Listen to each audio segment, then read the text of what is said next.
الحمدللہ وحدہ لا شریک لہ والصلاۃ والسلام علی من لا نبی بعد۔ دوسرا پارہ، اس میں سب سے پہلے تحویل قبلہ کو بیان کیا ہے۔ حضور اکرم صلی اللہ علیہ وسلم مکہ مکرمہ سے مدینہ منورہ تشریف لائے ہیں، تو تقریباً 16 ماہ تک آپ نماز بیت المقدس کی طرف منہ کر کے ادا فرماتے رہے۔ حکم آ گیا کہ قبلہ تبدیل ہو گیا ہے، تو حضور اکرم صلی اللہ علیہ وسلم نے پھر بیت المقدس کی بجائے کعبہ کی طرف منہ کر کے نماز ادا فرمانی شروع کر دی۔ تو تحویل قبلہ کا معنی ہے قبلے کا تبدیل کر دینا۔ اس کی حکمتیں ہیں، کچھ ہمارے علم میں آتی ہیں، کچھ علم میں نہیں آتی۔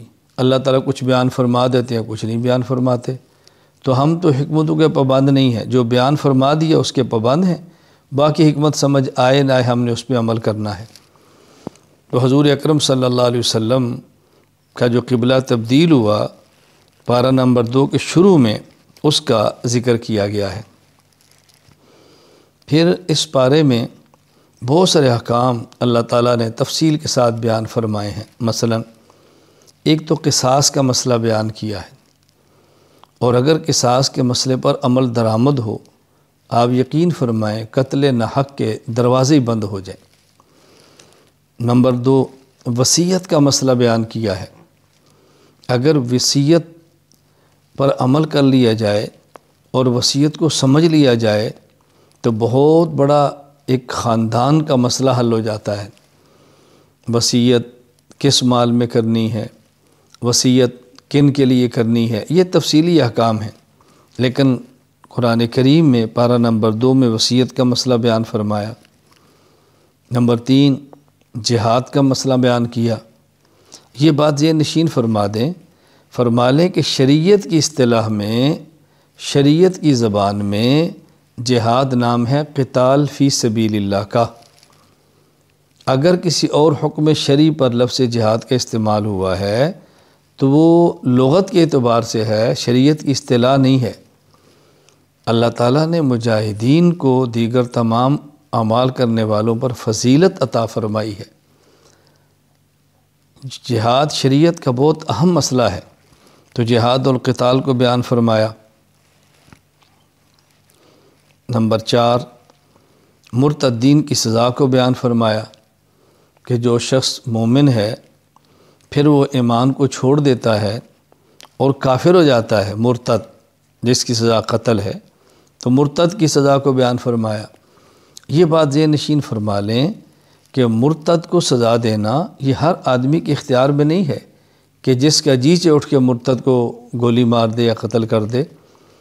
فی الحال میں اس کے تفصیلی احکام بیان نہیں کر رہا، خلاصہ بیان کر رہا ہوں کہ مرتدین کی سزا کا ذکر فرمایا۔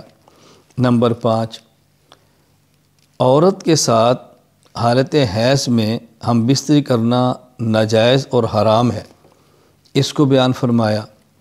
یہاں یہ بات ذہن نشین فرما لیں کہ عورت کو ہر ماہ جو ماہواری کا خون آتا ہے اس کو حیض کا خون کہتے ہیں، اور بچے کی ولادت کے بعد جو خون آتا ہے اس کو نفاس کا خون کہتے ہیں۔ قرآن کریم میں حالت حیض میں بیوی کے ساتھ ہم بستر ہونے کو منع فرمایا، اور قرآن کریم میں حالت نفاس میں عورت کے ساتھ ہم بستر ہونے کو منع فرمانا اس کا ذکر نہیں ہے، لیکن وہ بھی اسی طرح حرام اور ناجائز ہے۔ اس کا ذکر احادیث میں الگ، اور اس کا ذکر قرآن کریم میں اس حکم پر قیاس کریں تو سمجھ آ جاتا ہے۔ اس لیے کہ قرآن کریم نے حالت حیض میں عورت کے ساتھ ہم بستری کرنے کو منع فرمایا، اور بنیادی وجہ بیان فرمائی ہوا اذن، یہ گندگی کے دن ہیں، نجاست کے دن ہیں، تو اس سے بچنا چاہیے۔ تو یہی اذن یعنی غلاظت اور نجاست جس طرح حالت حیض میں ہے اسی طرح حالت نفاس کے اندر بھی ہے، تو وہاں بھی بچنا ضروری ہے۔ تو حیض کی حالت میں عورت سے ہم بستری کرنا جائز نہیں ہے، اس سے منع فرمایا۔ میں یہ درمیان میں ایک مسئلہ عرض کر رہا ہوں، اس کو بھی ذہن نشین فرما لیں کہ عورت نکاح کے بعد خامد کے لیے حلال ہے، لیکن جس طرح حیض اور نفاس کی حالت میں حامد اپنی بیوی سے ہم بستری نہیں کر سکتا، اسی طرح خامد اپنی بیوی سے پچھلی جانب سے صحبت کرنا چاہے تو نہیں کر سکتا، یہ حرام اور ناجائز ہے، اس سے بچنا ضروری ہے۔ نمبر 6، طلاق کا مسئلہ بیان فرمایا، طلاق کے مسئلے کی تفصیلات بیان فرمائی ہیں۔ طلاق کے بارے میں ذہن نشین فرما لیں کہ 1 طلاق دیں تو 1، 2 طلاق دیں تو 2، 3 طلاق دیں تو 3، 3 طلاق دیں تو 3 ہی ہوتی ہیں، 3 طلاق دینے سے 1 نہیں ہوتی۔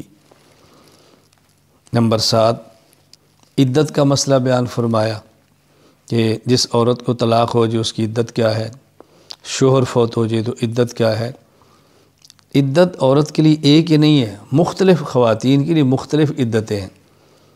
اگر بچی ہے، بالغ نہیں ہوئی، اب بھی اس کو حیض آنا شروع نہیں ہوا، نکاح ہوا تو طلاق ہو گئی۔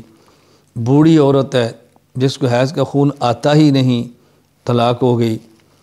ایک عورت کا شوہر فوت ہو گیا اور وہ عورت، اس کی عدت کیا ہے۔ ایک عورت کو طلاق دے دی اور وہ امید کے ساتھ نہیں تو اس کی عدت کیا ہے، امید کے ساتھ ہے تو اس کی عدت کیا ہے۔ اس لیے کبھی مسئلہ پیش آ جائے تو علماء کرام سے پوچھ لیں کہ اس حالت میں عدت کیا ہوتی ہے۔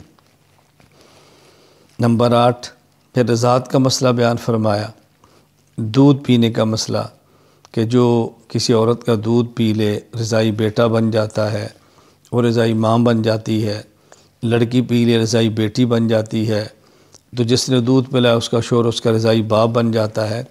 یہ بھی ذہن نشین فرما لیں کہ نسب کے ساتھ رشتے حرام ہوتے ہیں تو رضاعت کی وجہ سے بھی رشتے حرام ہوتے ہیں، لیکن اس کی تفصیل معلوم کر لیں جب بھی ضرورت پیش آئے۔ اس پارے کے آخر میں اللہ تعالیٰ نے حق کے نمائندے طالوت اور باطل کے نمائندے جالوت، ان کا واقعہ بیان کیا۔ جالوت کے پاس طاقت بھی ہے، کثرت بھی ہے، فوج بھی ہے۔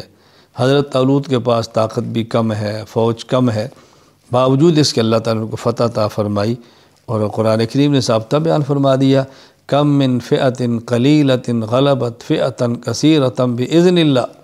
کتنی جماعتیں ہیں طاقت میں چھوٹی ہوتی ہیں، گنتی میں کم ہوتی ہیں، لیکن اللہ کی مدد ان کے ساتھ ہو تو اللہ ان کو غالب فرما دیتے ہیں۔ ہمیں اس سے بات سمجھ آنی چاہیے کہ مسلمان جب بھی غالب ہوتا ہے مادیت کی بنیاد پہ نہیں، اللہ تعالیٰ پر ایمان، توکل، بھروسہ، نیک اعمال کی بنیاد پہ غالب ہوتا ہے۔ اللہ تعالیٰ ہمیں اپنی ذات کا توکل نصیب فرمائے، بھروسہ نصیب فرمائے، اعمال صالحہ کی توفیق عطا فرمائے۔ وآخر دعوانا ان الحمد للہ رب العالمین۔